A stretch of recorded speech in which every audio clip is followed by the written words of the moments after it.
ఎంత ధైర్యం ఉండాలా మీకు, ఎంత ఆత్మబలం ఉండాలా, మీకు ఎంత మనోధైర్యం ఉండాలా. అది పత్రిజీ మనకి ఇచ్చిన గిఫ్ట్. అది gift of I Guru, gift of God అంటాను నేను, గిఫ్ట్ ఆఫ్ గాడ్. అది తెలుసు, మనందరికీ తెలుసు అందరు తింటారని. తిన్నా సరే నా పని నేను చెయ్యాలి, నా వంతు బాధ్యతగా నేను తిరగాలి, నా వంతు నేను చెప్పాలి అన్న ఒక గొప్ప ఆలోచన రావటమే ఆరోగ్యమైన మనసుకున్న లక్షణం అని ఇప్పుడు మీరే చెబుతున్నారు. నువ్వు ఆరోగ్యంగా ఉన్నావంటే అర్థమైందా? నువ్వు ఆరోగ్యంగా ఉన్నట్టా లేదో చెప్పు నాకు. ఇప్పుడు నీ మనసు ఆరోగ్యంగా ఉందా లేదో చెప్పు నాకు. నువ్వు తినవు, తినేవాడి వద్దని చెబుతున్నావంటే ఎంత గట్స్ ఉండాలా, ఎంత ధైర్యం ఉండాలా. ఏ హీరోకు ఉండవు ఇట్లా, తెలుసా మీకు? ధైర్యం ఉందా? లేదు. సమాజంలో కలియుగంలో ఇలాంటివి చూడటం ఇంకా గొప్పవి. పూర్వంలో పండరీపురంలో పాండురంగ స్వామికి అయినా, ఇంకోళ్ళకైనా, విఠల్ బాబాకైనా, ఎవరికైనా 10 మంది తిరుగుతున్నారంటే ఆనాటికి సాధ్యం. కలియుగంలో సత్యసాయిబాబా గారు చెప్పారు భక్తుల్ని. తర్వాత నేను గమనించానండి, పత్రిజీ గారి యొక్క కుటుంబం చాలా పెద్దదండి. ఊర్లు వాడవాడలకు వెళ్ళి గెలికి గ్రామాల్లో కూడా ఉద్యమం తెచ్చిన మహానుభావుడు అండి ఆయన. నేను మా గుంటూరు, పొన్నూరు, బాపట్ల ప్రాంతాల్లో, అది గుంటూరులో అండి, నసరావుపేట దగ్గర, అక్కడ కూడా ఈ మధ్య నేను చూశానండి. చాలా మంది ఆడవాళ్ళు, పిల్లలు, పెద్దలు ఎవరు వెళ్ళండి, అసలు వాడు చనిపోయే లోపల ఒక మంచి పని కోసం నిలబడ్డాడంటే వాడి గుండె చాలా గొప్పదండి, వాడి మనసు చాలా ఉన్నతమైందండి, వాడి జన్మ చాలా పవిత్రమైందండి, గుర్తుపెట్టుకోండి. కాబట్టి ఆ గురువులు నిర్దేశించిన మార్గాలు వారు ఉన్నా లేకున్నా వారు చెప్పినవి మనలో ఉండటం వల్ల మనం వారు చెప్పింది చేస్తా ఉన్నాం. అది మనం గురువు గారికి ఇచ్చే దక్షిణ అంటే అది. అర్థమైందండి? గురువు దండం పెట్టడం కంటే ఆయన, నేనంటాను ఎప్పుడు, గురువుల పాదముల కంటే గురువుల పదములను ఆచరించండి ఎక్కువ. పాదాలు గొప్పవే, నేను కాదన్ను. గురువు యొక్క పాదస్పర్శ గొప్పది, ఆశీర్వచనం గొప్పది, చూపు గొప్పది. ఆయన ఎప్పుడు ఆత్మతృప్తి చెందుతాడో తెలుసా? తను ఎవరికైతే అందించాడో ఆ శిష్యుడు అది ఆచరిస్తూ బోధిస్తున్నప్పుడు కాదు, ఆచరిస్తూ బోధిస్తున్నప్పుడు. మరి 3 రోజులైంది గురు పౌర్ణమి అయిపోయి. ఇవాళ గురువులు భూమి మీదకి వచ్చి వాళ్ళ ఆత్మస్వరూపాలతో చక్కగా సంచరిస్తూ శిష్యులు ఎవరు సాధన చేస్తున్నారు, ఎవరు మనం చెప్పింది ఆచరిస్తున్నారనే సూక్ష్మ రూపంలో గురువులు అలా ప్రసన్నమై అందరినీ పరిరక్షించుకుంటూ ఉంటారు. గరుడ పురాణంలో చూతాడు, చనిపోయాక 11 రోజులు రా ఇంటి దగ్గర ఉంటుందరా, నా కొడుకు నాకు పిండం పెట్టాడా లేదని చూసుకుంటుందా, మళ్ళా కాటికి వచ్చి నీకు పెట్టాల్సింది పెట్టా. గురువులు ఐదోడరు, నేను చెప్పి నీ చేస్తున్నారా లేదా, నేను చెప్పి నీ విన్నారా లేదా, ఆచరిస్తున్నారా లేదా, బోధిస్తున్నాడా లేదా అని సంచరిస్తాడు. అది గురు పౌర్ణమి, వ్యాస పౌర్ణమి అంత సింపుల్ పౌర్ణమి కాదండి. అలాంటి మహానుభావులు ఇవాళ ఇక్కడ కూడా ఏదో ఒక కుర్చీలో, ఏదో ఒక ప్లేస్ లో, ఎక్కడో చోట, ఎక్కడో అక్కడ పత్రిజీ కూడా కూర్చొనే ఉంటాడండి. నో డౌట్ సార్, నేను అతిశయోక్తిగా చెప్పట్లా, ఐ బిలీవ్ ఇట్ సార్. నా 18వ ఏట నా గురువుతో ఎక్కి నన్ను చెక్కాడు సార్. నా తండ్రి నన్ను ఒక మోసగా, ఒక మాంసంగా కంటే నా గురువు జ్ఞానంతో చెక్కి ఇవాళ ప్రపంచంలో పంపిస్తే కొన్ని లక్షల మందికి, వేల మంది విద్యార్థులకి కార్పొరేట్ రంగంలో ధ్యానం, యోగం అంటే ఏంటి, మాంసాహారం ఎందుకు తినకూడదు, సాత్వికాహారం ఎందుకు తినాలి, ఒక వ్యక్తిగా బ్రతకడం అంటే ఏంటి, ఒక మనిషిగా బ్రతకడం అంటే ఏంటి, మనసున్న మనిషి అంటే ఏంటి, మనసు లేని మనిషి అంటే ఏంటి, ఇలా బోల్డని విషయాలు చెప్పి మేలుకొల్పుతూ కింద వాళ్ళని ఎలా చూడాలి, పై వాళ్ళకి ఎలా రెస్పెక్ట్ ఇవ్వాలో చూస్తున్నా, కన్న వాళ్ళని ఎట్లా చూసుకోవాలి, కట్టుకున్న వాళ్ళకి, మనల్ని నమ్ముకున్న వాళ్ళు వచ్చిన వాళ్ళతో ఎట్లా ఉండాలని చెబుతూ ప్రయాణిస్తూ ఉన్న టైంలో ఎందుకు పత్రిజీ గారు ఏ మూలలో ఏ లక్ష్మిలో పంపాడో కానీ నన్ను ఇది 2వ క్లాస్కి పిలిచారు పత్రిజీ గారు. నన్ను లక్ష్మీ గారు పిలవాల, లక్ష్మీ గారిలోకి ప్రవేశించిన పత్రిజీ గారు పిలిచారు. మరి ఆ మహానుభావుడు ముందు కూర్చొని చెప్పేటువంటి వయసు కాదు, జ్ఞానం యొక్క అర్హత అంతకంటే గొప్పది నా దగ్గర లేదు. సో భౌతిక రూపంలో ఉన్నారు కాబట్టి పత్రిజీ ప్రవేశించి ఇట్లా చెప్తారు. అర్థమవుతుందా అండి? అంటే బాగా ఉట్టుకునే మానసికంగా ఆరోగ్యంగా ఉండాలి మనము. అందుకే సాత్విక ఆహారం తినాలి. అప్పుడే సాత్విక ఆలోచనలు, సాత్విక భావాలు, సాత్విక కర్మలు వస్తాయి. మన ప్రపంచం మీకు తెలుసో తెలీదు అండి, చాలా పెద్ద పెద్దోళ్ళు అండి వెజిటేరియన్గా మారిపోతున్నారండి. మనం ఏదో మన గల్లీలో చూస్తున్నాం సార్. మనం ఎలా డెవలప్ చేయాలంటే అంతటి ఏనుగు శాకాహారమే, అలాంటి ఏనుగు గొరిల్లా శాకాహారమే. ఇవన్నీ ఎంత బండ పనులు చేస్తాయండి.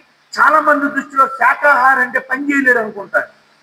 ఏమంటే నేను తెల్లారుజామున 3ంటికి లెగుస్తాను సార్, రాత్రి 7:30 మ్యాక్సిమం 8 లోపల పడుకుంటాను సార్, మధ్యాహ్నం నిద్రపోను సార్, ధ్యానం చేస్తాను సార్, తెల్లారుజామున ఒక ధ్యానం చేస్తానండి, మంత్ర ధ్యానం.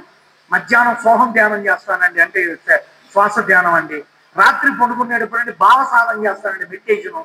ఈరోజు ఎవరిని కష్టపెట్టాను, ఎవరిని తిట్టాను, నా భార్యని ఏమన్నా పొరపాటున అన్నానా, నా పిల్లల్ని ఏమన్నా దూషించానా, నా శిష్యుల్ని ఏమన్నా మందలించానా అనుకొని వాళ్ళందరికీ మళ్ళా పరిహారంగా ఒక సంకేతకం పంపుకొని పడుకుంటాను సార్. మనసు కడుక్కొని నిద్రపోదు సార్, దాన్ని భావశుద్ధి అంటారు సార్. అదే మనసు చేసే పని సార్. ఆ మనసు ఏం చేయాలో చెప్పాడు సార్ ఆ మహానుభావుడు. గుర్తుపెట్టుకోండి సార్, మీ భావాలు గొప్పగా ఉండాలన్నా, మీ ఆలోచనలు గొప్పగా ఉండాలన్నా, మీ మనసు అంతకంటే ఉన్నతంగా ఉండాలి, గొప్పగా ఉండాలి. ఆ మనసు ఆరోగ్యంగా ఉండడానికే మీ సాత్విక ఆహారం సార్. ఆ సాత్విక ఆహారంలో సార్ రజో తమో గుణాలు ఉండవు సార్, సత్వ గుణాలు ఉంటాయి సార్. ఆ సత్వ గుణాలు మన మనసును ఉన్నతంగా, ఉత్తమంగా, ఔన్నత్యంగా, గొప్పగా తయారు చేస్తుంది సార్. అందుకే గాంధీజీ కూడా సాత్విక ఆహారమేనండి. ఏదైనా ఒక దృఢమైన పట్టుదలతో ఆత్మవిశ్వాసం ఉండాలి అంటే మూర్ఖంగా కాదండి, ఆత్మబలంతో ఉండాలంటే వాళ్ళు సాత్విక ఆహారం కోరుకుంటారు. పెద్ద పెద్ద టైసన్ లాంటి వాళ్ళ బాక్సింగ్ ఆడే వాళ్ళలో కూడా ఇద్దరు శాకాహారులు ఉన్నారు సార్. మన క్రికెట్ ప్లేయర్ అయినటువంటి విరాట్ కోహ్లీ వాళ్ళ సాత్విక శాకాహారండి. మారిపోయాడండి శాకాహారిగా. They know sir the secret of శాకాహార, దే నో సార్. అలాంటి వాళ్ళు చెప్పిన వాయిస్లు ఉన్నాయి సార్, అవి మనం ప్రచారం చేయాలి సార్. నేను నా యోగా సెంటర్లో అన్ని ప్లే చేస్తుంటానండి అప్పుడప్పుడు. స్టూడెంట్స్కి నేను క్లాస్కి వచ్చే లోపల అన్ని ప్లే చేస్తుంటాను సార్. వాళ్ళు వింటుంటారు సార్, చూస్తుంటారు సార్. మనం చెప్పిన దానికంటే ఒకడు ఆచరించిన వాడు, ఒక మూర్ఖుడు, ఒక మాంసాహారి శాకాహారిగా మారాడు అంటే మరి ఎంత ఆయన కంటే మనం గొప్పవా అనుకొని మారగలిగే కొన్ని ఫిలిమ్స్ పెడుతుంటాను సార్. అందుకే ఇప్పుడు మేము ఈ యుద్ధం పిల్లల దగ్గర నుంచి మొదలు పెట్టాం. పిల్లలు సనాతన ధర్మ సాధనాన్ని పెట్టండి. ప్రతి సండే మార్నింగ్ 9 to 12 నా దగ్గర పిల్లలు ఉంటారండి, ప్రెగ్నెంట్ వాళ్ళు ఉంటారండి, కిడ్స్ ఉంటారండి, యూత్ ఉంటారండి. చూడండి సార్, ప్రెగ్నెంట్ ఆవిడ, పిల్లలండి, యూత్ అండి, యువకులండి, పెద్దవాళ్ళు అంటారండి. వీళ్ళందరూ కూర్చుంటారు సార్ 3 hours ప్రతి సండే సనాతన ధర్మ సాధన, ధ్యానం, యోగం, ఆసనాలు, మెడిటేషన్, ప్రాణాయామం, సాత్వికాహారం ఎలా చేసుకోవాలి, పిల్లలకి ఎలా పెట్టాలి, ఎలా మాట్లాడాలి, మంత్ర ఏంటి అన్నీ నేర్పుతున్నారు. చాలా అద్భుతంగా వస్తున్నారు, మళ్ళీ నేర్చుకుంటున్నారండి. పత్రిజీ గారు ఎంత గొప్ప. పిలుస్తాను నేను నా సభల్లోకి పత్రిజీ గారి మెడిటేషన్ నేర్పేవాళ్ళం కూడా పిలుస్తానండి, అంత ఈజీగా అవుతాం లేదు. కాబట్టి మానసిక ఆరోగ్యం ఉండాలండి. ఫస్ట్ మనకి ఏముండాలండి? ఆరోగ్యం. మనం ఒక మనిషి అనుకోవడానికి మనలో ఏముండాలండి? ఆరోగ్యం. అది కూడా ఉత్తమమైందండి. శారీరక ఆరోగ్యమో మానసిక ఆరోగ్యమైంది చెప్పండి సార్? మానసిక ఆరోగ్యం ఉండాలి. ఇక రెండండి ఆనందం అండి. ఆనందం మన ప్రపంచంలో చాలా మంది దగ్గర లేని ఆస్తి అండి. అది ఎవరు కొనుక్కోలేని ఆస్తి అండి. మళ్ళీ చెప్పండి సార్, ప్రపంచంలో చాలా మంది దగ్గర లేని ఆస్తి, చాలా మంది కొనుక్కోలేని ఆస్తి. ఇవాళ మనం ఒక మెడికల్ షాప్కి పోదాం సార్, ఒక 20 రూపీస్కి హ్యాపీనెస్ ఇవ్వండి అని అడగండి. కొన్ని సూపర్ మార్కెట్కి పోదాం సార్, 1 కిలో హ్యాపీనెస్ ఇవ్వండి అని అడగండి. లేదు సార్, రిలయన్స్ వాడు ఇవ్వలేడు, అంబానీ ఇవ్వలేడు, ఎవడు ఇవ్వలేడు సార్ హ్యాపీనెస్. ఈ ప్రపంచంలో ఒక చీర హ్యాపీనెస్ ఇస్తున్నా అది తాత్కాలికం సార్. ఒక ఇల్లు కొనుక్కున్నాం సార్, గృహప్రవేశం చేశాం సార్, బ్రహ్మాండంగా ఉంది సార్, అది తాత్కాలిక హ్యాపీనెస్ సార్. మొన్న ఈ మధ్య ఒక ఆమె వచ్చింది, మా అబ్బాయి పెళ్ళి అవ్వట్లా 6 నెలలు చంపింది నన్ను. సరే ఏదో ఒకటి గురువు గారిని కదా, సరే అమ్మా ఈ నెలలో అవుతున్నా, దాని ముంపదాకా ఎందుకు నెలలో అయిందండి. అమ్మ అనుకున్నా నేను కూడా, నాకు కూడా ఇంత ఉంది. మా ఆవిడ అడిగింది నన్ను, ఏమయ్యా వాళ్ళు అడగగానే అయిపోతానో అయిపోయింది, నాకు కూడా ఏదో ఒక వడ్రానమో గొలుసో అనొచ్చు కదా అని. నేను నిజంగా వాళ్ళకి ఏదో గురుతత్వంలో ఉండి మంచికి మాసంలో 40 రోజుల్లో ఫలితం వస్తుంది పోండి అన్నానే అని. నాది కూడా తనవయ్యా అంది. సరే ఆవిడకి ఏం చెప్పానో అది చెప్పానంటే ఒక అరగంట పడుతుంది, మన సబ్జెక్ట్ పక్కకపోదు. మొన్న వచ్చింది మళ్ళా, ఏమంటే వాళ్ళు ట్రై చేస్తున్న పిల్లలు పుట్టట్లేదండి అని. వచ్చిన ఏదో దేక 2 ఏళ్ళు అయింది, పిల్లలంటి పెళ్ళి అంటివి, పెళ్ళి అయిపోయింది, మళ్ళా వచ్చింది, మళ్ళా పిల్లలు అంటివి అన్న. ఇప్పుడు మనం బ్లెస్ చేసాం, నేను గురు పౌర్ణమి రోజున వాళ్ళకి ఏదో బ్లెస్ చేశాం. నాకు తెలిసి 1 నెల 2 నెలల్లో అమ్మాయి కన్సీవ్ అని వచ్చేస్తారు. పిల్లలు పుట్టారు, నెక్స్ట్ వస్తుంది, ఏమండి వాడు ఏమో అత్త పుట్టాడండి, వాడు ఫిజికల్ హ్యాండిక్యాప్డ్ అండి, లేకపోతే వాడికి జలుబు అయిందండి, వాడికి దగ్గు అయిందండి, మా ఇంట్లో ఆడపిల్ల లేదండి, మొగుడు పుట్టాడండి, మళ్ళీ మాకు అమ్మాయి కావాలండి అని వస్తారు. ఇది ఆగదు. ఫస్ట్ పెళ్ళి అయితే హ్యాపీ అండి, తర్వాత పిల్లలు పుడితే హ్యాపీ అండి, తర్వాత ఫలానా విధంగా పుడితే హ్యాపీ అంటది. ఇది చచ్చిందాకే హ్యాపీగా ఉండదు, హ్యాపీనెస్ ని పోస్ట్ పోన్ చేస్తా. అయితే హ్యాపీ, అయితే హ్యాపీ, అయితే హ్యాపీ అనే సినిమా తీయాలి మనం. అయితే హ్యాపీ అని. దీని లైఫ్లో హ్యాపీయే లేదు. చాలా మంది ఇంటి ముందు ఆనంద నిలయం అని ఉంటుంది, ఆ ఇంట్లో ఎవరికి లేనిది అదే. కొంతమంది ఇంటి ముందు ప్రశాంత నిలయం అని ఉంటుంది, ఆ ఇంట్లో పోయినోడికి దొరకంది కూడా అదే. ఆ ఇంటికి పోవాలంటే భయపడతారు, అమ్మ వద్దయ్యా వద్దయ్యా, ఎవరు పోయినా వాళ్ళతో కొట్టుకున్నాయని మనకే చెబుతారయ్యా. మూడు పిల్లలు అత్త కోడలు. పేరులో ఉండదు ఆనందం, మనలో ఉంది. వస్తువుల వల్ల వచ్చే ఆనందం తాత్కాలికం, డబ్బు వల్ల వచ్చే సుఖం తాత్కాలికం, కార్ల వల్ల వచ్చేది తాత్కాలికం.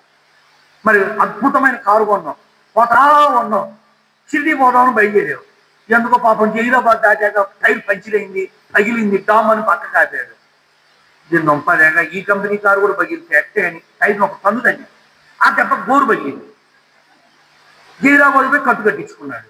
పంచిన సంగతి తర్వాత ఆవేశంలో తన్నాడు. అదేందండి కారు కొంటే హ్యాపీ అంటే దానికి ఏమన్నాయితే హ్యాపీనెస్ పోతుంది. సరే అట్ట కొట్టి వేయించుకున్నాడు, షిరిడి పోయాడు.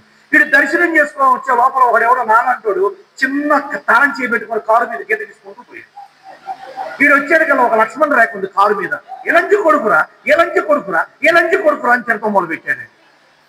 వాడికి బాబాను చూసిన సంతోషం కూడా లేదు సార్. కారు కొన్న కానించి అన్ని తిప్పలే, అసలు హైదరాబాద్ పక్కన నేను అవి పారేది అన్నాడు సార్. అదేం సార్ కారు కొంటే ఆనందం అంటే? రేపు పిచ్చోడా, ఆనందం బయట ఉండదురా, నీలో ఉంటుందరా. పతంజలి మహర్షి చెప్పింది అదే, పత్రిజీ చెప్పింది అదే. A journey with breath inside you can see the real happiness of the life. నీ నిజమైన ఆనంద స్వరూపుడు గురువు. మానవుడు ఎవడంటే ఆనంద స్వరూపుడు. ప్రపంచంలో లేని ఆనందం నీలో ఉందని చూపించేవాడే నిజమైన గురువు. వాటి వల్ల వచ్చే ఆనందం తాత్కాలికమైందయ్యా.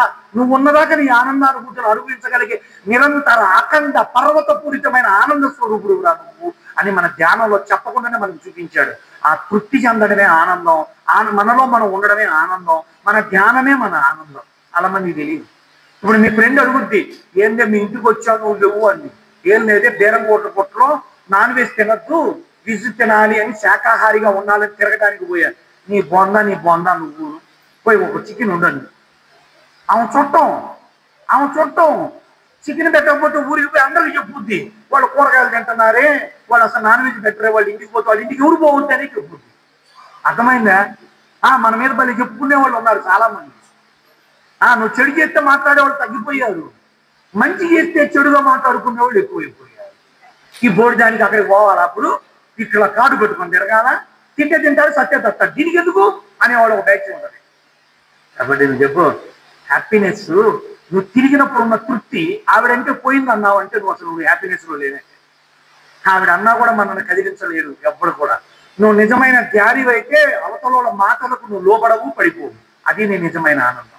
నువ్వు అనుకున్నది నువ్వు అనుకున్నట్టు చేయగలగడమే నీ ఆనందం.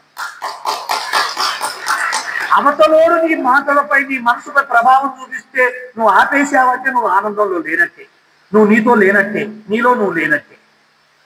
మనకు ఒక ఆమె ఉంది మా దగ్గర, ఆమె వచ్చింది. ఏందమ్మా అన్న? ఏం లేదు గురూజీ, మా క్లాసులో ఉంటారు కదా ఆడోళ్ళు, ఆ లక్ష్మి వస్తానంది, ఆ రమణ కూడా వస్తాను, రమణి అని వస్తానంది, అందరం కలిసి ఇక్కడి నుంచి వెళ్దాం అనుకుంటుంది. ఎక్కడికన్నా? ఆర్ఎస్ బ్రదర్స్కి చీర కొనుక్కోవడానికి పోతున్నాం. ఎవరు కొనేదని అడిగాడు.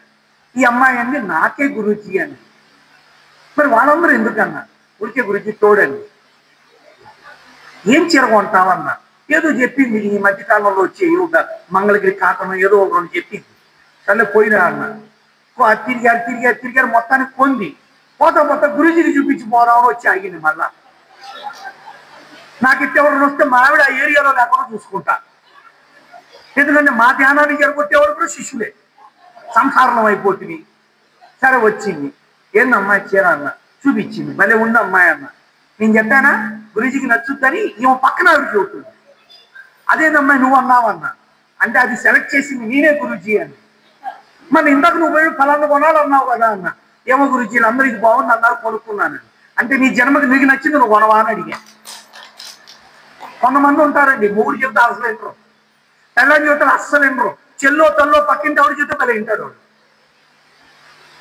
అరే నువ్వు అనుకుంటే చేయవమ్మా. బొడమొక్కలు చీర కూడా 10 మందిని వేసుకుని పోతుంది. మార్నింగ్ 12 పోతే సాయంత్రం 6కి వస్తుంది. అర్థమైందా? అనిశ్చితమైన కొన్ని విషయాలకు మనం అధికంగా సమయం ఇచ్చి, భగవంతుడు మనకి బర్త్ డేట్ ఇచ్చాడు, డెత్ డేట్ ఫిక్స్ చేసి ఉంటాడు. ఈ లోపల మనం చాలా క్షణాలు, చాలా గంటలు, చాలా రోజులు కాలయాపన, ఎంటర్టైన్మెంట్, ఈవెంట్లు, టైం పాసులు, బుడబుక్కలేశాలు అన్నీ చేస్తున్నాం. We are not celebrating our life with our innerness. మా ఆవిడ ఎప్పుడన్నా నేను ఊరికి పోతున్నాను అందనుకో, ఆ రోజంతా ధ్యానం చేసుకోవచ్చు. మీకు తెలుసా? అదేంటంటే ఆ ఉందంటే సంసార బాధ్యతలు ఉంటాయి. వండాను వదే తిను అంటారు. వాళ్ళు వద్దే అన్నాను అనుకోండి, ఎప్పుడన్నా కొన్నిసార్లు నాకు ఉపవాసంలో ఉండాలనిపిస్తుంది. కానీ భార్య ప్రేమతో ఏమంటదంటే, నీకు ఇష్టమని బెండకాయ కూర చేశానంటది, నీకు ఇష్టమని అది చేశానంటది. మరి నువ్వు తినకుండా ఉండొచ్చు కదంటే ఒకరోజు చేస్తాం, 2 రోజులు చేస్తాం. చాలా మందికి చెప్తున్నాను నేను మరలా చెప్తున్నాను, ఎవడైనా ఒక సాధనలో ఉంటే వాడిని గౌరవించండి సార్, వాడిని రెస్పెక్ట్ ఇవ్వండి సార్. ఒక పోలీస్ ఆఫీసర్కి ఇచ్చిన రెస్పెక్ట్ ఎట్లా ఉంటుందో, ఒక డాక్టర్కి రెస్పెక్ట్ ఇచ్చింది ఎట్లా ఉంటుందో, ఒక ఫార్మర్, ఒక రైతుకు రెస్పెక్ట్ ఇస్తే ఎట్లా ఉంటుందో, ఒక సాధకుడికి కూడా రెస్పెక్ట్ ఇవ్వాలి సార్. ఒక మనిషి ధ్యానంలోకి వెళ్తే కొన్ని హత్యలు ఆగిపోతాయి, కొన్ని దొంగతనాలు ఆగిపోతాయి, కొన్ని మోసాలు ఆగిపోతాయి. ఉదాహరణకు ఒక బాయిలర్ ఇన్స్పెక్టర్ ఉన్నాడు అనుకున్నాం, వాడు మన పత్రిజీ గారి శిష్యుడు అయ్యాడు. అంతకుముందు లంచం తీసుకున్నాడు, ఇప్పుడు లంచం తీసుకోవట్లేదు, మారిపోయాడు సార్. ఇది మంచిదా కాదా సార్ చెప్పండి సార్? సమాజానికి మంచిదా కాదు సార్ చెప్పండి? ఇంతకుముందు పెళ్ళం మీద ఊరికే ఒంటికాల మీద వేసేవాడు, ధ్యానం చేయడం మొదలుపెట్టి పత్రిజీ గారి దగ్గరకు వచ్చాకు, నా దగ్గరకు వచ్చావు, అనవసరంగా పాపం నన్ను నమ్ముకొని వచ్చిన భార్య నిన్నాడు తిట్టానని మనసు మార్చుకొని ఈ రోజు నుంచి మామూలుగా సౌమ్యంగా చెబుతున్నాడు సమాధానం. ఇలా మారినోడు మంచివాడు కదా సార్ చెప్పండి సార్? వాడు మారకపోతే వాడిని ఏం చేయాలా? అరెస్ట్ చేయాలా, బొక్కలు వేయాలా, కోర్టుకు పోవాలా, జడ్జి దగ్గరికి పోవాలా, లాయర్ల దగ్గరికి పోవాలా, యాపన. అంటే ఒక సాధకుడు సమాజాన్ని చెడగొట్టడు.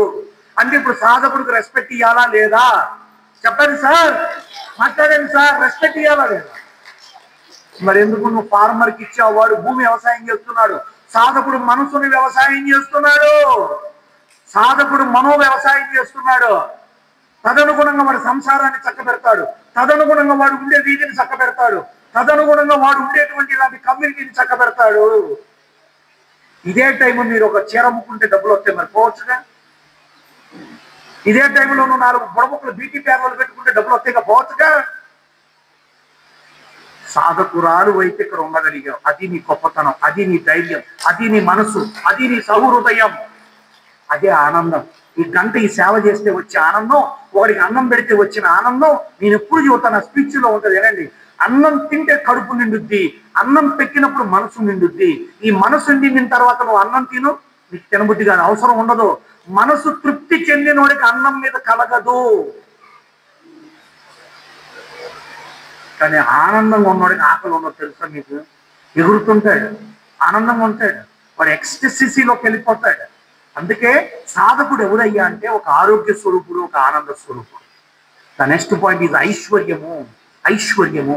ఐశ్వర్యం అంటే ఏంటండి అసలుకి? ఇది అసలు సమాజానికి అర్థం కావాల్సింది. ధనవంతుడు అంటే ఏంటో చెప్పాను కదా మీకు. చెప్పండి సార్, ధనవంతుడు అంటే ఎవరండి? ధనమున్నోడు. ధనము లాంటిది, ధనంతో కూడుకున్నవైన బంగారము, వెండి, వజ్రాలు, వైడూర్యాలు, కార్లు, బంగ్లాలు, పొలాలు అన్నీ ఉన్నోడు. ఇది ధనం.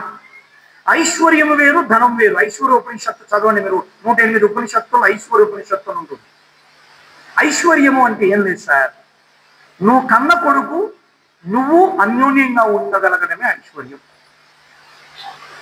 కన్న కొడుకు తండ్రిని చూసుకునేంత ఉన్నతంగా ఉండగలగడమే ఐశ్వర్యము. నువ్వు దినచర్య లెగవగానే నీ పనులు నువ్వు చేసుకుంటూ హాయిగా కాలాన్ని గడపడమే ఐశ్వర్యము. ఏ రోగాలు వచ్చి నువ్వు చచ్చిపోకుండా వయసు అయిపోయి పండిపోయి రాలిపోవటమే ఐశ్వర్యము. కట్టుకున్న పెళ్ళంతో, కట్టుకున్న భర్తతో అన్యోన్యంగా ఆప్యాయతగా అంతం చేసుకుంటూ సంసారం ముందుకు తీసుకుపోవటమే ఐశ్వర్యము. కన్న పిల్లలు మన మాటకు విలువిచ్చి మనం చెప్పిన పెళ్లిళ్ళు, మనం చెప్పిన సాధనం, మనం చెప్పిన సేవ ఏదో ప్రయాణం చేయటమే ఐశ్వర్యము. నేను రేపొద్దున వెళ్ళి బీరంగూడకి వెళ్ళి ఈ సేవ చేసుకోవాలి అనుకోగానే ఏ కర్మలు అడ్డం రాకుండా నువ్వు అనుకున్నట్టు సేవ చేసేటట్టు కర్మలన్నీ కర్మలు కాలము సహకరించడమే ఐశ్వర్యము, అదృష్టము. ఏమన్నా అర్థమవుతుందా? కాలం కలిసి రావాలి, కర్మలు కలిసి రావాలి. నువ్వు బయలుదేరంగంలోనే ఏదో గుంటూరు నుంచి ఓ బ్యాచ్ దిగింది మీ చుట్టాలు. అబ్బా, ఇప్పుడు నేను లక్ష్మి గారికి బీరంగూడ వస్తానని చెప్పాను, ఇప్పుడు వీళ్ళు దిగారు, వీళ్ళని వదిలేసిపోవాలా? ప్రాణాన్ని ఆమెకు ఫోన్ చేయాలా? ఇదే కర్మ.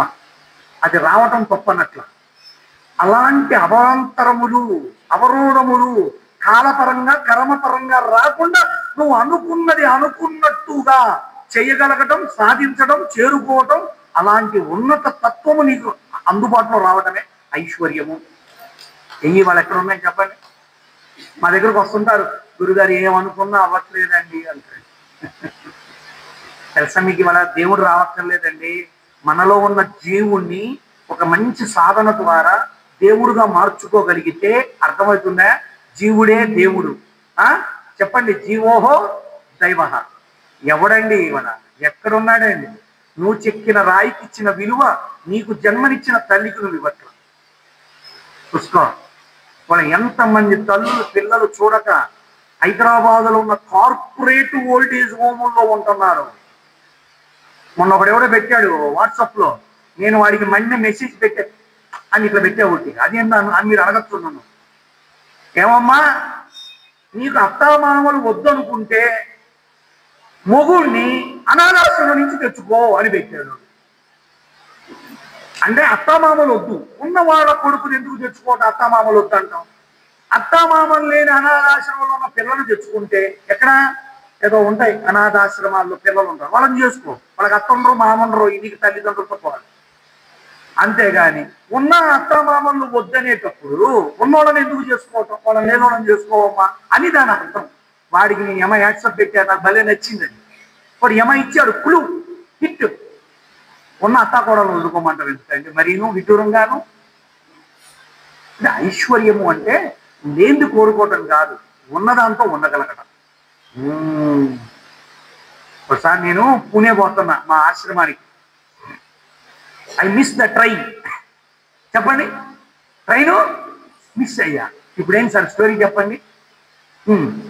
ఎవరి మీద నిందేద్దాం? ట్రైన్ టయానికి వచ్చి చచ్చింది. ఏంటంటే ఫస్ట్ స్టేట్మెంట్, మామూలుగా మన భారతదేశంలో లేటుకు వస్తాయి కదా సార్, అందుకని నేను కూడా లేటుకు పోయా. ఏం స్టోరీ అనుకున్నాం. టయానికి వచ్చి చచ్చింది, దాని మీద అన్నాం. 2, కానీ డిన్నర్ సత్తవే అని 10 సార్లు చెప్పేది, లేటుకు చచ్చింది. ఎవరది? పెళ్ళాం, అందరికి పెళ్ళామే.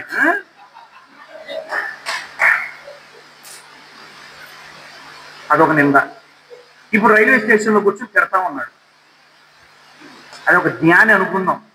జ్ఞాని అయితే ఆ మనస్సు యొక్క సాధనలో ఉన్నోడైతే what is the next alternate? Alternate 1, emergency you have to go, no tomorrow will go. అయితే రేపు సండే బీరం కొట్టపోయి ఆ ప్రోగ్రాంలో పనులు రేపు రాత్రికి బయలుదేరదాం. 2, ఎమర్జెన్సీ. నెక్స్ట్ ఆల్టర్నేట్ ఏంటి? తీసి అడగటం, వాడిని అడగటం, ఎన్ని చేస్తాం. నింద వేయకూడదు, నిందించకూడదు, తోలనాడకూడదు. ఇవన్నీ సాధకుడికి వస్తాయండి లక్షణాలు.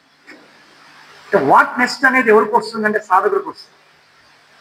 వాడికి ఎందుకు నెక్స్ట్ అనే మంచి ఆలోచన వస్తుందంటే వాడు వర్తమానంలో ఉన్నాడు. గతంలో ఉన్నోడు ధ్యాని కాదు. ఓపా వినాల తల్లే, గతంలో ఉన్నోడు ధ్యాని కాదు, భవిష్యత్తులో ఉన్నోడు ధ్యాని కాదు, వర్తమానంలో ఉన్నోడే ధ్యాని. ఇది ఎట్ట చెప్తా వినండి. ముగ్గురు పిల్లలు నన్ను ఒక రోజు భోజనానికి ఇచ్చారు. గురుజీ రేపు సండే మీరు మా ఇంటికి భోజనానికి రా. నేను పోతున్నా, పోయే టయానికి నాకు సౌండ్లు గోళ వినపడుతున్నాయి, పోట్లాడుకుంటున్నట్టు. అది కూడా ఒక మగాడు ఒక ఆడది. నాకు డౌట్, ఇది మా శిష్యులిల్లో కాదా అని. తలుపేసింది. రాంగ్ అడ్రస్కి వచ్చానంటే తలుపు కొట్టాను. చూసి తలుపు తెరిచారు, ఇద్దరు తెరిచారు చెరువుడు. రండి గురూజీ అని. నాకు అర్థం కాదు, సౌండ్లు ఇందాక నుంచి ఎక్కడ 10 నిమిషాలు నిలబడినా తిట్టుకుంటున్నారు. ఎవరి ఎక్కడి ఇల్లు? లోపల పోయి కూర్చున్నారు. ఇద్దరు పని ఉన్నారు, చాలా బాగున్నారు. నాతో ఎవడు ఏం మాట్లాడుకోవట్లేదు, తిట్టుకోవట్లేదు. నేను ఆగలేక అడిగా. నాకు కొన్ని ఆడకపోతే ఆగదు. నాకు ఒక ప్రాబ్లం ఉంది. నేను ఎన్నది రాంగా రైటా నాకు తెలవాలి. తెలియకపోతే ఎట్లా? మీ అమ్మోళ్ళు పెళ్లిలో 5 ఎకరాలు ఇస్తున్నారు, ఎకరం కూడా ఇవ్వాల అని ఒకటి వినపడింది. మీ అమ్మోళ్ళు పెళ్ళప్పుడు చెప్పారు, నీకు నెలకి 5 సంవత్సరానికి 5 లక్షలు ప్యాకేజ్ అని, బోడి నీకు 1,50,000 అంటుంది ఆ అమ్మాయి. ఈ విలయ కాదా నాకు డౌట్. ఎందుకంటే తలుపు తెలిసాక ఇద్దరు చాలా క్యాజువల్గా ఉన్నారు. అడ్డాగంట గురించి ఇది తినండి గురించి అంటున్నారు. ఆయన ధైర్యం చేసి ఒకసారి అడిగా, అరే ఏమనుకోవద్దురా, మీరు టిఫిన్ పెట్టారు తినలేకపోతున్నాను రా, నా లోపల ఏదో గ్యాస్ తిరుగుతుందిరా, నా మైండ్ అంతా కవ్వుపోయిందిరా, పావు గంట అయింది మీ ఇంటికి వచ్చి, అయ్యో పావు గంట క్రితమే వచ్చారా గురూజీ అన్నాడు. అంటుంది పెళ్ళం. అంటే ఏంటి, గురూజీ తెలిసి ఉంటుందిలే నువ్వు అన్నయ్యకి. వీడు అంటున్నాడు నీరు కూడా తెలిసి ఉంటుందిలే అని. అడిగా, ఏం మాయ పావు గంట క్రితం నుంచి చూస్తున్నా తిట్టుకుంటున్నారు అన్నాడు. అయ్యా గురూజీ ఊరికి అప్పుడప్పుడు సండే ఇద్దరం అట్లా అనుకుంటుంటాం. సండే అట్ట అనుకోవటం ఏంటి, మీరు ఇద్దరు తిట్టుకొని వస్తున్నారు కదా గిన్నెలు పగిలేటట్టు. దేని గురించి పోట్లాడుకుంటున్నారు వీళ్ళు? గతం. వీళ్ళ పెళ్ళై 8 ఏళ్ళు అయింది. 8 ఏళ్ల క్రితం పెళ్లిలో జరిగింది పట్టుకొని కొట్టుకుంటూ ఈ ఆదివారం ఎంజాయ్ చేయాల్సిన ఇద్దరు ఎంజాయ్ని వదిలేసి వర్తమానంలో గతం గురించి రుబ్బుతూ ఉన్నారు. వీళ్ళు వర్తమానంలో ఉన్నారా? లేరు. విషయాలకి వ్యవహారాలకేమో గతం, మనుషులేమో వర్తమానం. వీడు ధ్యాని కాదు, వీడు యోగి కాదు, వీడు ఆరోగ్యవంతుడు కాదు, వీడు ఐశ్వర్యవంతుడు కాదు. పోనీ అయ్యామన్నప్పుడు సాధిస్తావా? సాధించాలనుకుంటే ఇంకో మార్గం. అమ్మకి ఇది సండే సండే కామనేలే అంది, మళ్ళీ పైపించుకో అమ్మాయి. ఓ అమ్మ నేను సండే రానమ్మ మీ ఇంటికి అని చెప్పాను. లేదంటే అయ్యాక ఫోన్ చేయండి అప్పుడు వస్తానని చెప్పాను. ఇక కొంతమంది ఉంటారు భవిష్యత్తుని ఇప్పుడు ఊహించుకుంటూ బాధపడతా ఉంటారు. ఒక ఆమె పక్కింటి ఆవిడికి చెప్పింది, ఏమోనండి నిన్న మా ఆయన ఆఫీస్కొని పోయాడు, అతనే ఎవరో కిడ్నాప్ చేసినారు, మా ఆయన కనిపించక 2 రోజులు అయిందని. 2 రోజుల నుంచి బాధపడుతున్నారు, ఆయన కాంట్రాల. ఇప్పుడు వీళ్ళు ఆయన ఇంట్లో నుంచి బయటికి పోతున్నాడు. చూస్తుంది, ఏమండి ఎవరన్నా ఆపితే నాకు ఫోన్ చేయండి అని ఏమో ఫోన్ చేసేది. అక్కడ ఇస్తాడేంటి వాడు ఏమన్నా అంటే ఏమన్నది, నీకేమన్నా అయిద్దేమో, నిన్నెవరన్నా తీసుకుపోతారేమో, నీకు యాక్సిడెంట్ అయిద్దేమో, నువ్వు పడిపోతావేమో, నీకు హార్ట్ అటాక్ వస్తుందేమో. ఇది ఒక భవిష్యత్తు ఊహ. ఎప్పటిది? వర్తమానం. మా గురుగారు చెప్పేవారు, గతం ఎలాంటిదంటే చచ్చిపోయిన శరీరం లాంటిది. అంటే ఏంటది? శవం. తిరిగి వస్తుందా? చెప్పండమ్మా. గతం ఎలాంటిది? చచ్చిన తిరిగి వస్తుందా? తీసే. శవం లెగవదు, శవం ముడుకోనుంది. నువ్వు పోయి ఎవరే నీకు ఇవ్వాల్సిన 10 లక్షలు తెచ్చారా అని అన్నాడు. ఎవరో లెగుతారా? లెగితే అక్కడ ఎవడు ఉన్నాడు. ఇదేమన్నా అర్థమైందా? తెల్లం కూడా ఉండదు. మీ నాన్న తెగి వెయ్యాడు రా అని మరి చెప్తాడు. లేదు, శవం. మరి ఇదేంటి? వర్తమానం. మరి భవిష్యత్తు ఏంటి అంటే పుట్టని బిడ్డ లాంటిది. ఏమిటండి? పుట్టని ఇంకా అసలు నీకు ప్రెగ్నెన్సీయే రాదా, కానీ నువ్వు కొడుకు కావాలా, కొడుకు పుట్టాడు, అదే ఇవన్నీ అనుకో, తప్పులేదు. కానీ అది సత్యం కాదు. ఇంకా కాలా, సత్యం అవ్వలా. అది ఇంకా సత్యం అవ్వలా. అంటే ఏంటండి? గతం ఏంటండి? సత్యం శవం. భవిష్యత్తు ఏంటండి? పుట్టని బిడ్డ లాంటిది. ఈ 2 కాని వాటిని పట్టుకొని, తిరిగి రాని వాటిని పట్టుకొని నువ్వు వర్తమానాన్ని ఏం చేస్తున్నావు?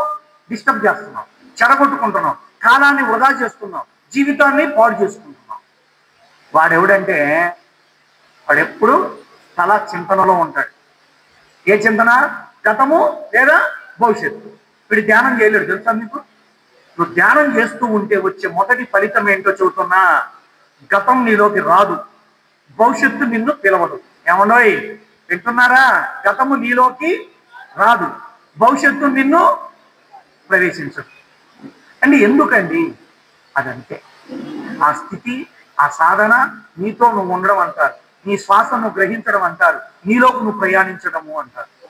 అందుకే ఈ ప్రపంచంలో ఎవర్రా బెస్ట్ అంటే, వినండి, నేను ఎప్పుడు చెప్పుకుంటా పడుకునేవాడు, I am the best, healthiest, happiest, richest person. మళ్ళా చెప్పండి, ఐ ఆమ్ ద, మీరు కూడా అనండి, happiest, healthiest, richest person in the world. ఈ ప్రపంచంలో నేనే ఆరోగ్యవంతుణ్ణి, నేను ఆనంద స్వరూపుణ్ణి, నేను ఐశ్వర్యవంతుణ్ణి. హాయిగా పడుకుంటారు రోజు. తెలుసా మీకు? భలే ఉంటుంది నాకు నిద్రపోతుంటే. సాధకుడికి ఇలాంటి తృప్తి ఉంటుందండి. ఎంతొచ్చినా తృప్తి లేని వాడు ఎవడండి? రోగి. ఎంతొచ్చినా తృప్తిలో ఉన్నాడు ఎవడండి? రోగి.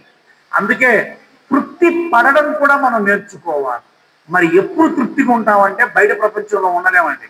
ఒక ఇల్లు కొన్నాక మీ ఆవిడ చెప్పుద్ది, ఏమంటే ఒకడు కొన్నావు, పెద్ద కొడుకు సరిపోద్దు, ఒకడు కొనవయ్యా చిన్న కొడుకు అంటది.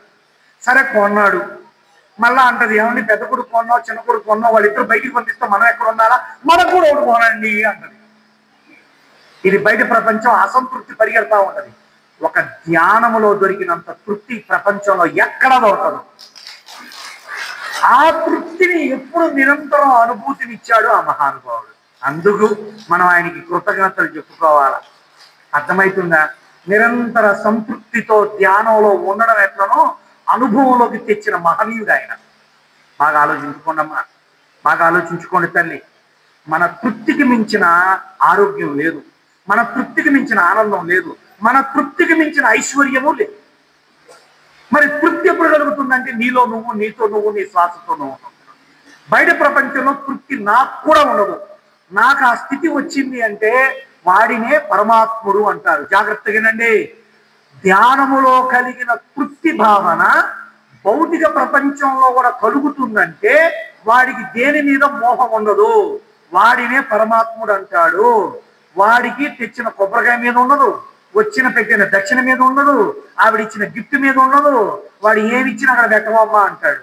ఎవడన్నా లేదు వస్తా తీసుకోపోవయ్యా అంటాడు. వీడే పరమాత్ముడు. అర్థమవుతుందా? పత్రిజీ గారు ఆ స్థితికి చేరారండి, ఆ స్థితికి చేరారండి, నో డౌట్ సార్. ఆయన కలియుగంలో ఒక యోగి, ఆయన కలియుగంలో ఒక యోగి, గుర్తుపెట్టుకోండి. ఒక ధ్యాని కాదు, ఒక యోగి. యోగి అంటే కాషాయం గడ్డం పిలకలు ఉండక్కర్లేదండి. మనోస్థితి యోగ స్థితిలో ఉందండి ఆయన. భౌతిక స్థితి కాదండి, మనోస్థితి యోగ స్థితిలో ఉందండి, భౌతిక స్థితిలో కాదండి. కాదు ఇప్పుడు చెప్పమ్మా, నువ్వు తృప్తి పొందడము అనేది ధ్యానం ద్వారా జరుగుతుంది. ఆ అనుభవం నీలో పెరిగి పెరిగి పెరిగి ఏమైపోవాలి?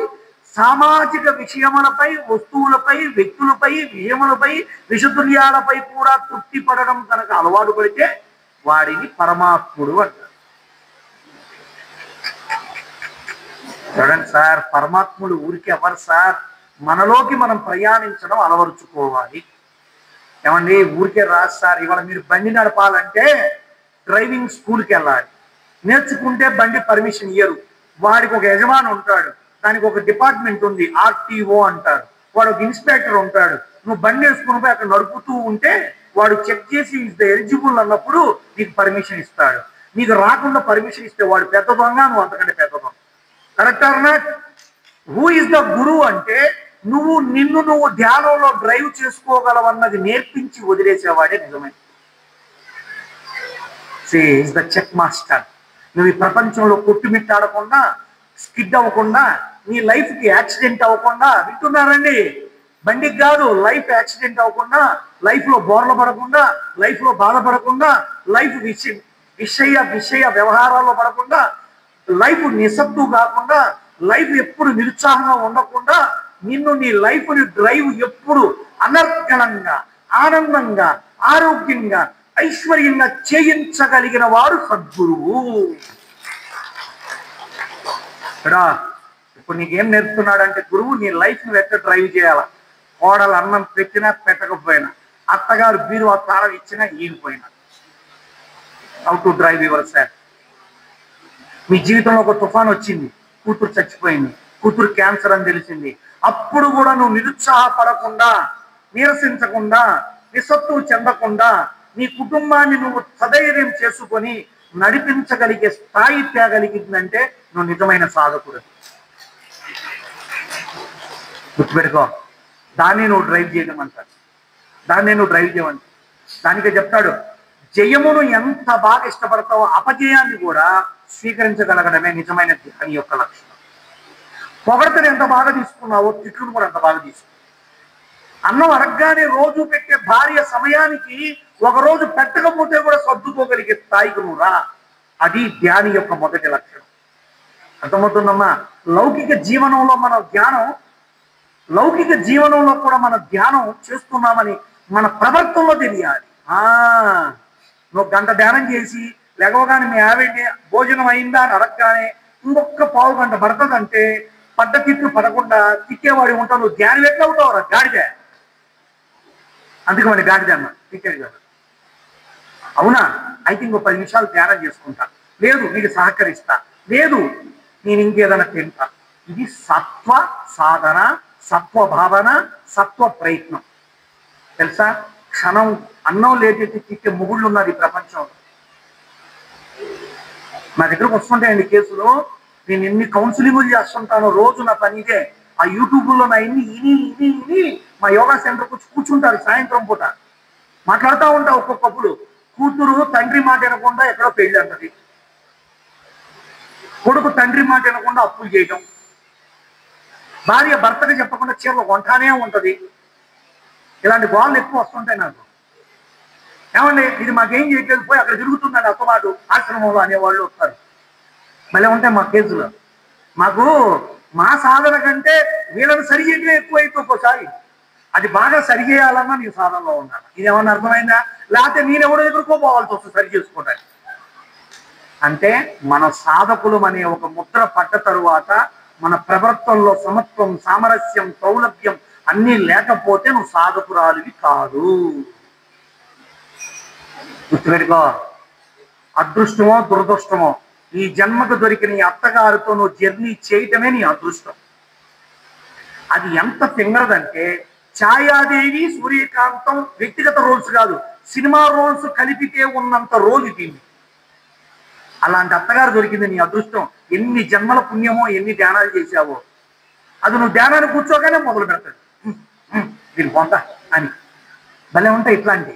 అప్పుడు కూడా నువ్వు ఆమెను స్వీకరించగలిగితే, లేదు ఆవిడ చెప్పి నొప్పించక ఒప్పించుకొని సరి చేసుకోగలిగితే నువ్వు నిజమైన సాధకురాలి. అది రావాలా మనందరిలో. సమాజాన్ని చూడడం మారాలి, సమాజాన్ని స్వీకరించడం మారాలి, సమాజాన్ని సరిచేయటంలో ముందుండాలి. ప్రతి వాడికి ప్రతి అడుగు ప్రతి క్షణం అనుకూలం ఉన్నదండి. ఒక సాధకుడికి అన్ని సమంగా కనిపిస్తాయి.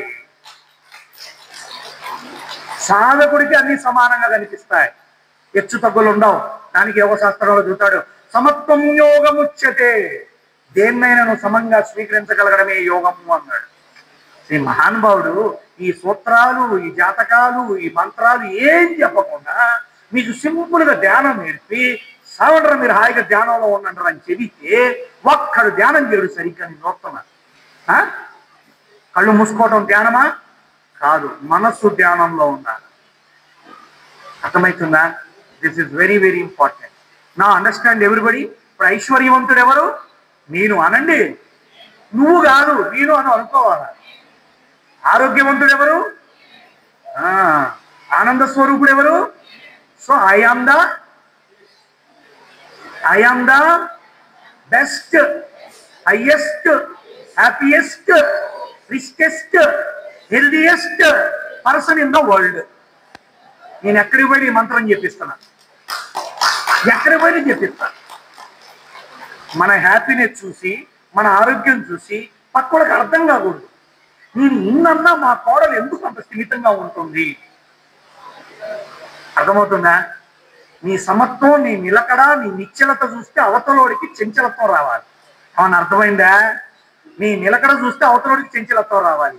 ఏంద్రా ఎవరినైనా కోడల్ని తిరగకుండా అది రెచ్చిపోద్ది. మన కోడలేంద్రా పర్లేదులే అత్తయ్య గారు రేపు నెక్స్ట్ ఈ తప్పు చేయకుండా చేస్తానంటది. ఎప్పుడు చూసినా సర్దుకుపోద్ది. ఏంద్రా సర్దుకునే గుణం సాధకుడికి వస్తుంది, స్వీకరించే గుణం సాధకుడికి వస్తుంది. కాబట్టి ప్రపంచంలో మనం చేయవలసిన రెస్పెక్ట్ ఎవరికంటే సాధకుడికి. అందుకే నేను ఎవరైనా ధ్యానం చేసుకుంటున్నారంటే నాకున్న అనుభవంలో ఒక మ్యాట్ వేస్తా. మా ఇంటికి వస్తే, మా ఇంటికి వస్తుంటారు అప్పుడప్పుడు, వాళ్ళకి సాధకుడికి తగ్గ వాతావరణం మా ఇంట్లో ఇస్తాం. మా గురువులు కూడా కొంతమంది ఒరే జగన్ మీ ఇంటికి వస్తున్నాను ఈ రోజు అంటాడు. పండగ నాకు. మా ఇంట్లో ఒక ధ్యానం ఒకటి చేశాడంటే మా ఇల్లు, మా వాతావరణం పవిత్రం అయిపోతుంది. మీకు తెలుసా? మీకు పత్రిజీ మెడిటేషన్ కార్యక్రమం ఇళ్లలో జరగాల, బజార్లో కాదు.